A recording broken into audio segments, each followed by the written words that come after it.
Matapos nag-viral ang sinabi ng batikang top-rank promoter na si Bob Arum na mas legendary fighter daw ang kanyang bago lang na naging alaga na si current undisputed super bantamweight world champion Japanese monster Naoya Inoue kaysa sa ating pambansang kamao na si Manny Pacquiao. Kasi umano ay walang nakakatalo kay Inoue. Samantala si Pacquiao daw ay ilang beses nang na-knockout ay nagsimula nga pong nagdebate ang mga fans hinggil na kung sino ba ang may masikat na record sa kanilang dalawa. Siguro wala naman pong sino ang hindi nakakaalam sa dami ng mga sikat na record ni Pacquiao sa boxing. Ay ang pinaka pinagmamalaki talaga nito ay ang pagiging isang 8 division world champion. Samantalang itong si Inoue naman ay ang pagiging isang undefeated 2 division undisputed world champion. Pero mga ka-sports, kung titignan ay hindi naman siguro talaga kailangang pagdebatehan kung kanino talaga ang may mas nakakatakot na record sa mundo ng boxing nitong dalawa.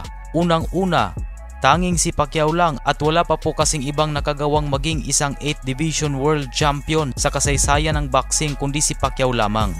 At para sa mga hindi nakakaalam, ay mahigit 15 taonan niyang pinanghahawakan ng record na ito. Samantalang ang pagiging 2 division undisputed world champion naman ni Inoue ay kung saan kung titignan mo ng maayos sa loob ng isang taon ay 3 agad silang nakasungkit nito. Ito'y kinabibilangan ni na Terence Crawford at Alexander Usyk. Kaya malinaw na dyan pa lang ay wala nang dapat pang pagdebatehan.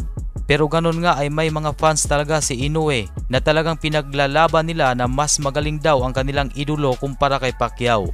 Gawa ng bagamat naging 8 division world champion si Pacquiao pero kailanman ay hindi naman daw ito naging undisputed o kahit unified champion man lang. Kaya ito ha, para po sa mga hindi nakakaalam ay sa prime kasi nila Manny Pacquiao ay hindi pa uso ang pagiging undisputed champion. Wala pang ganyan noon.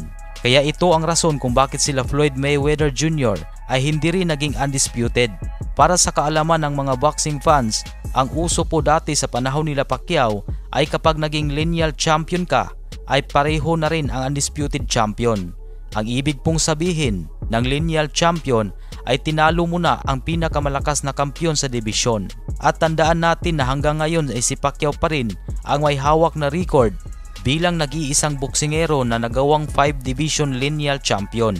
Sa madaling salita ay ang lineal champion ay katumbas ng undisputed champion. Kaya dyan nagkakamali si Bob Arum tungkol sa kanyang sinabi na mas lamang si Inoue kaysa kay Pacquiao. At sa ibang usapan naman ay sinabi ng Pinoy boxing legend, former 4 division world champion Nonito Donaire Jr.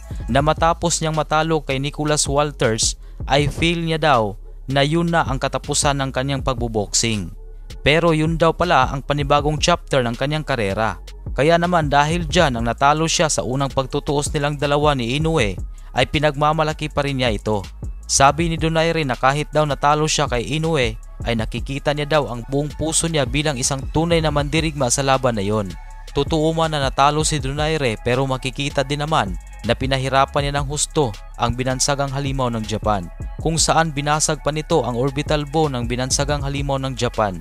Kaya hindi maikakaila na hanggang ngayon maraming fans ang nagtatanong kung paano daw kaya kung ang nakasagupa ni Inoue ay yung batang bersyon ni Donaire.